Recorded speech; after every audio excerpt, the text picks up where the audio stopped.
आज की इस विस्तृत चर्चा में हम एक ऐसे विषय पर गोता लगाने वाले हैं जो सच कहूं तो किसी साइंस फिक्शन फिल्म की तरह लगता है।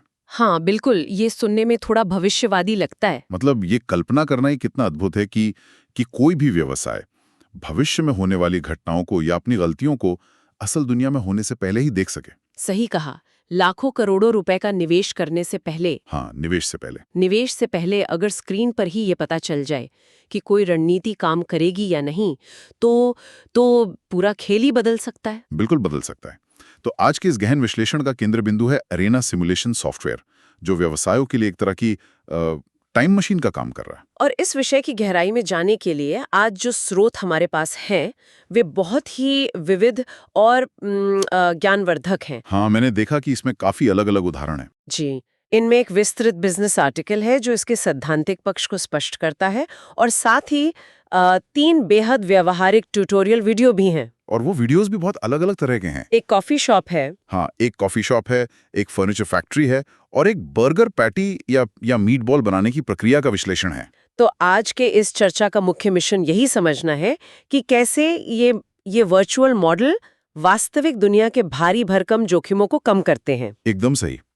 असल दुनिया में गलतियां करके पैसे और समय बर्बाद करने के बजाय ये तकनीक कंप्यूटर पर उन सभी परिदृश्यों को परखने की आजादी देती है। ये सिमुलेशन मॉडलिंग का विचार सुनने में तो बहुत भारी लगता है। हाँ, शुरुआत में ये थोड़ा तकनीकी लग सकता है। स्रोत बताते हैं कि ये वास्तविक दुनिया की प्रक्रियाओं की नकल करने की एक तकनीक है, और इसमें रॉकवेल ऑटोमेशन द्वारा बनाया गया ये एरिना सिमुलेशन सॉफ्टवेयर एक बहुत बड़ा नाम है। जी, रॉकवेल ऑटोमेशन का ये टूल काफी लोकप्रिय है। लेकिन तकनीकी भाषा से परे अगर इसे सरल शब्दों में समझना हो कि ये असल में क्या करता है, तो इसे कैसे देखा जाना चाहिए? इसे एक सुरक्षित खेल के मैदान की तरह देखा जा सकता है, जहां प्रयोग करने की कोई कीमत नहीं चुकानी पड़ती। मतलब बिना किसी रिस्क के खेल सकते हैं। बिल्कुल, जब किसी सिस्टम की नकल की जाती है तो वो केवल एक अंदाजा या अनुमान नहीं होता। तो उसके पीछे क्या होता है? उसके पीछे ठोस डेटा काम कर रहा होता है। ये सॉफ्टवेयर गणित और सांख्यिकी का उपयोग करके एक ऐसा वर्चुअल ढांचा तैयार करता है जो ठीक वैसे ही व्यवहार करता है जैसे असली दुनिया में मशीनें या इंसान करते हैं। ये तो बहुत ही दिलचस्प है।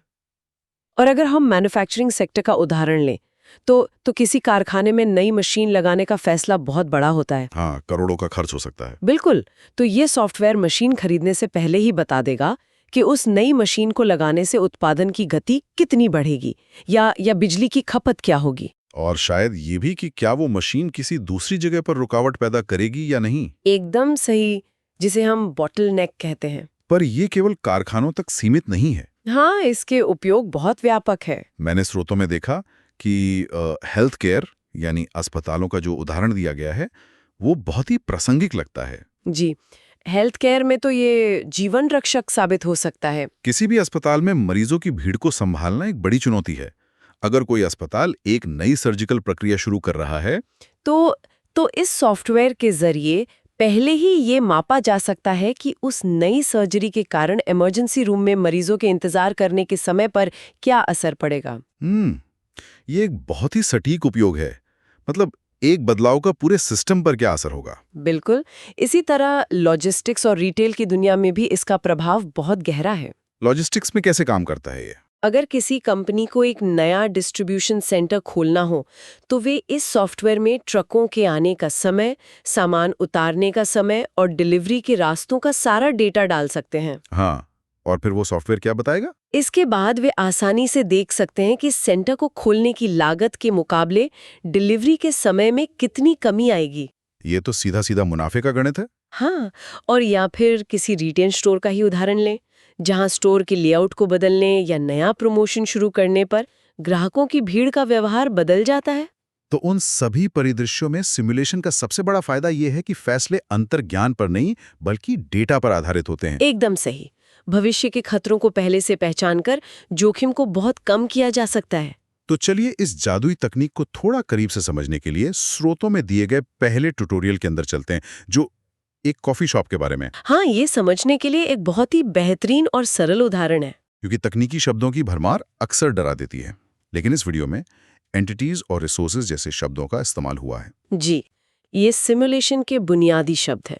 तो ये समझना दिलचस्प है कि ये शब्द असल में कैसे काम करते हैं। इन तकनीकी शब्दों को वास्तविक दुनिया से जोड़कर देखना सबसे आसान तरीका है। तो एंटिटी क्या है? एंटिटी का मतलब है वह चीज जो सिस्टम के अंदर आ रही है और आगे बढ़ रही है।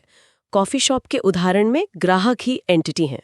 मतलब जो लोग कॉफी पीने आ रहे हैं। हाँ, और रिसोर्स वह है जो सेवा प्रदान करता है, जैसे कि कॉफी शॉप में काम करने वाला बरिस्ता या कॉफी बनाने वाली मशीन। अच्छा, तो ग्राहक एंटिटी हैं और बरिस्ता रिसोर्स हैं। बिल्कुल।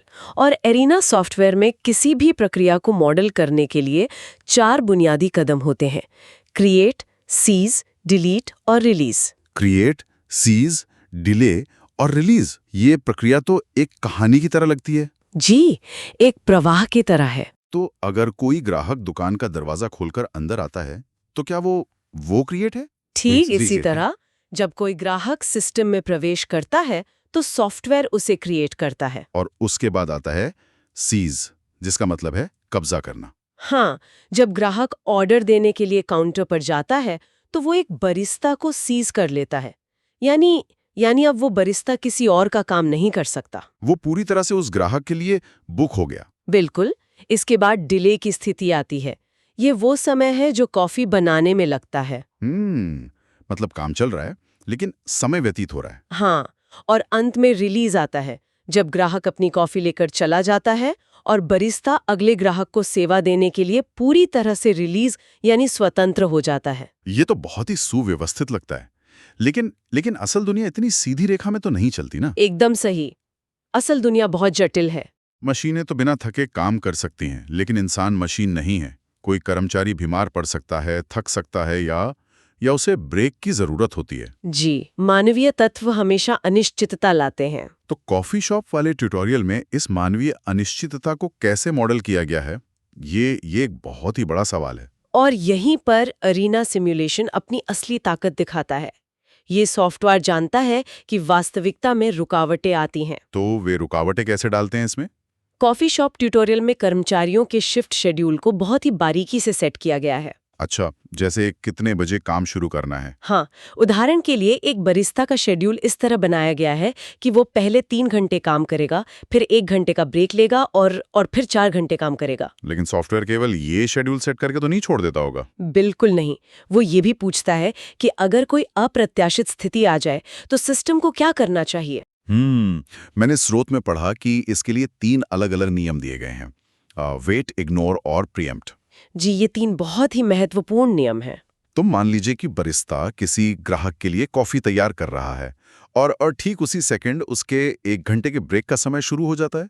ये तो एक ऐसी स्थिति है जो रोजमर्रा के काम में आ ही सकती है। हाँ, और इस स्थिति को संभालने के लिए ही वे 3 नियम बनाए गए हैं।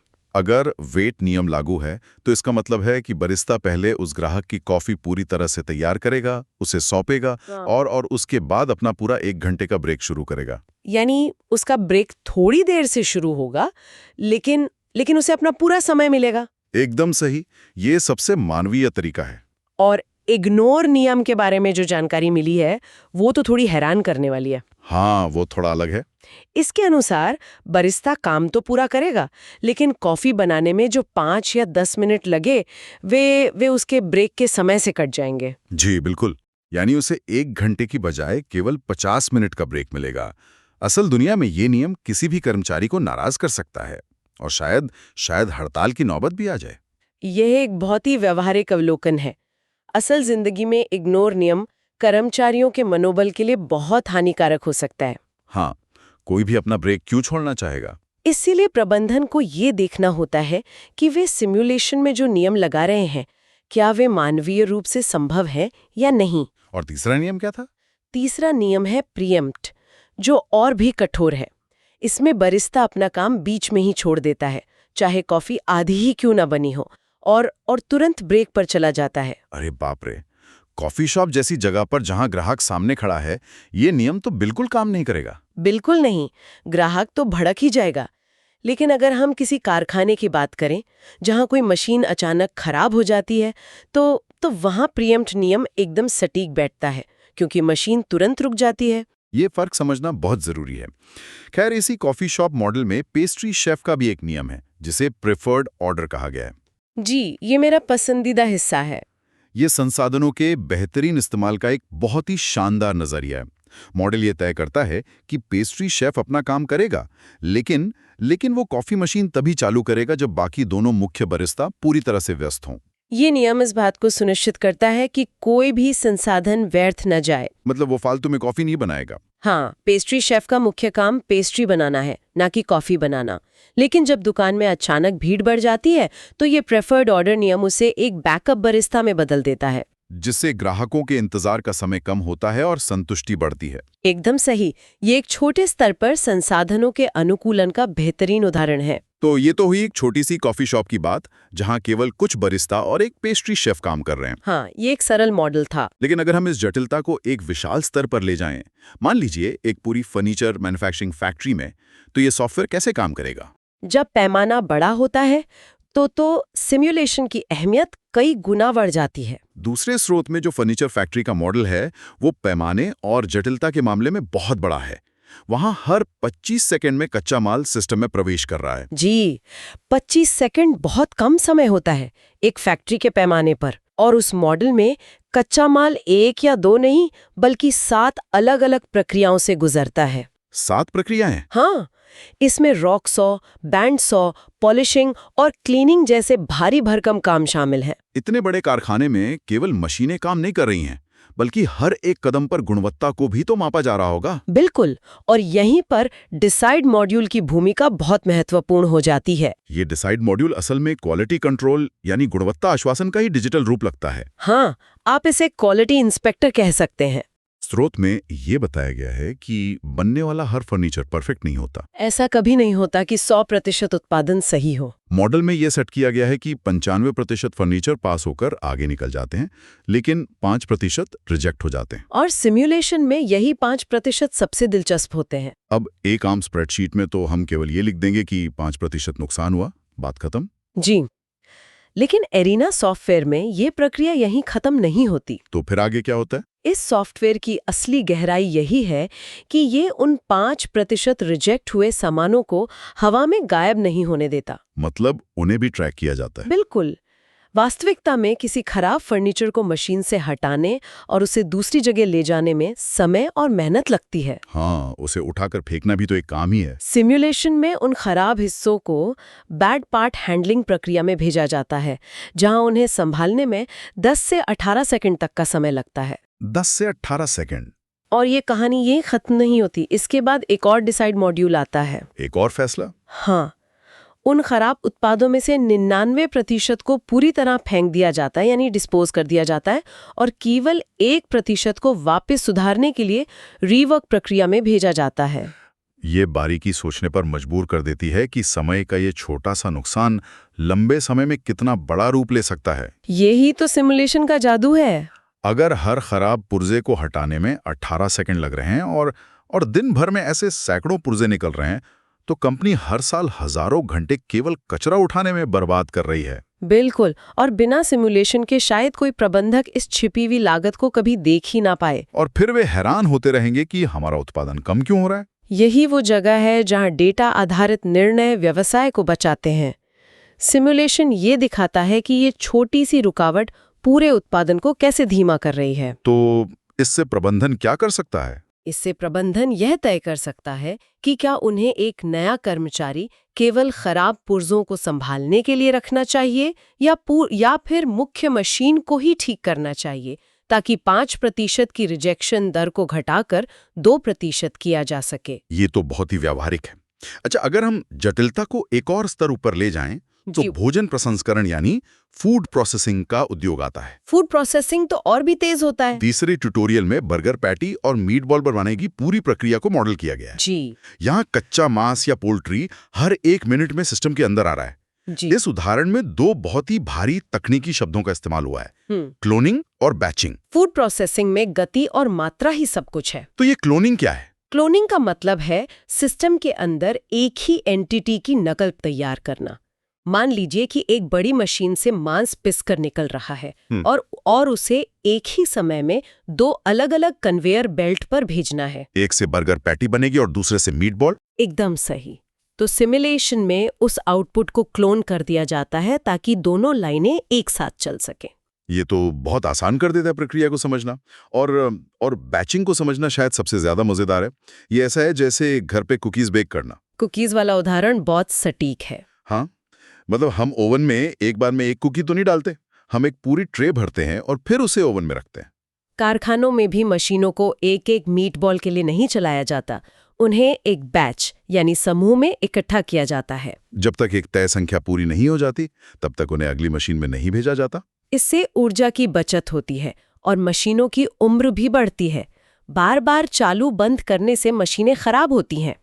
इस मीटबॉल वाले सिमुलेशन में समय प्रबंधन को लेकर एक और बहुत जरूरी बात बताई गई है जो मुझे बहुत अनोखी लगी। आप किस बात का जिक्र कर रहे हैं? पूरी रिपोर्ट को सटीक रखने के लिए मॉडल में 8 घंटे की शिफ्ट सेट की गई है, लेकिन इसमें लंच ब्रेक को पूरी तरह से बाहर रखा गया है। जी, ये डेटा की शुद्धता के लिए बहुत महत्वपूर्ण है। लंच ब्रेक को बाहर रखने का असल कारण क्या हो सकता है? क्या ये इसलिए है ताकि डेटा में कोई भ्रम पैदा ना हो? बिल्कुल। अगर लंच ब्रेक के 30 मिनट को भी सिमुलेशन में काम के समय के साथ जोड़ दिया जाए तो ये रिपोर्ट ये दिखाएगी कि मशीनें 30 मिनट तक खाली रहीं या उत्पादन धीमा हो गया। ओहो, मतलब रिपोर्ट को लगेगा कि मशीन में खराबी है जबकि असल में लोग खाना खा रहे हैं। एकदम सही। इससे डेटा गलत हो जाएगा और गलत डेटा से गलत फैसले लिए जाएंगे। तो केवल सक्रिय काम के समय को मापने से ही ये पता चलता है कि सिस्टम अपनी अधिकतम क्षमता पर कैसा प्रदर्शन कर रहा है? जी बिल्कुल, यही कारण है। इन सभी सिमुलेशन के पीछे जो गणित है वो तो अचूक है ही, लेकिन स्रोत ये भी बताते हैं कि विजुअलाइजेशन यानी इन आंकड़ों को आंखों के सामने एक चित्र या एनिमेशन के रूप में देखना इस सॉफ्टवेयर की सबसे बड़ी ताकतों में से एक है। विजुअलाइजेशन के बिना ये सब सिर्फ नंबरों का जंजाल लगेगा। हाँ, ये केवल एक उबाऊ एक्सेल शीट नहीं देता। जब सिमुलेशन स्क्रीन पर चलता है तो उसमें रंग बदलते हैं और पूरी प्रक्रिया जीवंत हो जाती है। इंसानी दिमाग नंबरों से ज्यादा रंगों और आकृतियों को आसानी से समझता है। तो ये रंग कैसे काम करते हैं? जब सिमुलेशन चल रहा होता है तो स्क्रीन पर अगर कोई मशीन या बरिस्ता हरे रंग का दिखाई देता है तो इसका मतलब है कि वहां सब कुछ ठीक चल रहा है, संसाधन व्यस्त है। हरा मतलब व्यस्त और सब सही है। हाँ, लेकिन जैसे ही कोई चीज लाल होती है वो खतरे की घंटी होती है। लाल रंग का मतलब है कि मशीन फेल हो गई है या टूट गई है। और एक तीसरा रंग या स्थिति भी होती है ना? जी, आइडल। आइडल का मतलब है कि मशीन या कर्मचारी खाली बैठे हैं, उनके पास कोई काम नहीं है। एक उदाहरण में ये बताया गया है कि कैसे एक मशीन औसतन 5 घंटे काम करने के बाद 10 मिनट के लिए खराब हो जाती है। ये असल दुनिया की रुकावटों का बहुत अच्छा सिमुलेशन है।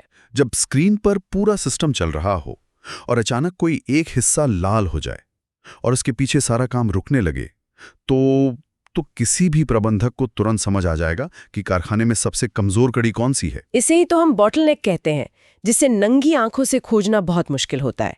और एक बार जब विजुअल एनिमेशन पूरा हो जाता है तब सॉफ्टवेयर जो रिपोर्ट तैयार करता है वो किसी भी कंपनी के लिए सोने की खदान के समान होती है। उन रिपोर्ट्स में ऐसा क्या खास होता है? इस रिपोर्ट में हर एक सेकंड का हिसाब होता है। ये स्पष्ट रूप से बताती है कि वैल्यू एडेड टाइम कितना था, यानी वो समय जिसमें वास्तव में उत्पाद बन रहा था, और नॉन वैल्यू एडेड टाइम कितना था। नॉन वैल्यू एडेड मतलब वो समय जो इंतजार करने में या पुर्जों को यहाँ वहाँ ले जाने में बर्बाद हुआ। बिल्कुल, जो समय उत्पाद की कीमत नहीं बढ़ा रहा, बस लागत बढ़ा रहा है। तो रिपोर्ट में कतार यानी क्यू और इंतजार का समय देखकर भी बहुत कुछ पता चलता होगा। हाँ, कतारों से ही तो समस्याओं का पता चलता है। जैसे मीट बॉल वाले उदाहरण में रिपोर्ट से ये सामने आया कि मीट बॉल को सुखाने की प्रक्रिया यानी प्री ड्राइंग प्रोसेस के पास कतार बहुत लंबी हो गई थी। जी, वहाँ बहुत सारा माल जमा हो गया था। इसका मतलब है कि वहाँ सामान तो तेजी से आ रहा है लेकिन सूखने में बहुत समय लग रहा है। एकदम सही। एक प्रबंधक इस डेटा को देखकर तुरंत ये फैसला ले सकता है कि वहाँ एक अतिरिक्त हीटर या सुखाने वाली मशीन की जरूरत है। यही वो जानकारी है जो लाखों रुपया बचाती है। और केवल पैसे ही नहीं, समय और संसाधन भी बचाती है। अब अगर हम थोड़ा भविष्य की ओर देखें तो सिमुलेशन का दायरा केवल इन प्रक्रियाओं तक सीमित नहीं रहने वाला है। जी, तकनीक बहुत तेजी से आगे बढ़ रही है। जैसे जैसे आर्टिफिशियल इंटेलिजेंस और मशीन लर्निंग इस तरह के सॉफ्टवेयर में गहराई से जुड़ रहे हैं, ये सिस्टम केवल रिपोर्ट नहीं देंगे बल्कि खुद सुधार के सुझाव भी देंगे। ये भविष्य का सबसे बड़ा बदलाव होगा। और इसके अलावा एक बहुत बड़ा बदलाव ये भी आ रहा है कि कंपनियां अब सिमुलेशन का इस्तेमाल केवल मुनाफा कमाने के लिए नहीं, बल्कि सस्टेनेबिलिटी यानी पर्यावरण संरक्षण के लिए भी कर रही हैं। ये कैसे काम करता है? कार्बन एमिशन को कैसे कम किया जाए, पानी की बर्बादी कैसे रोकी जाए और ऊर्जा का सबसे कुशल उपयोग कैसे हो, ये सब अब वर्चुअल मॉडल के जरिए मापा जा रहा है। ये तो बहुत ही सकारात्मक कदम है।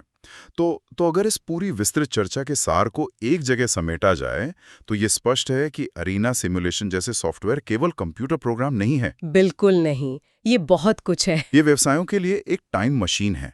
ये एक ऐसी खिड़की है जो वर्तमान में खड़े होकर भविष्य की गलतियों को देखने की शक्ति देती है। बहुत ही सटीक तुलना है ये। चाहे कोई छोटी सी कॉफी शॉप हो, जहां ये तय करना हो कि पेस्ट्री शेफ को कॉफी बनानी चाहिए या नहीं, या फिर एक भारी भरकम फर्नीचर फैक्ट्री जहां हर 18 सेकंड में खराब उत्पाद को संभालना हो।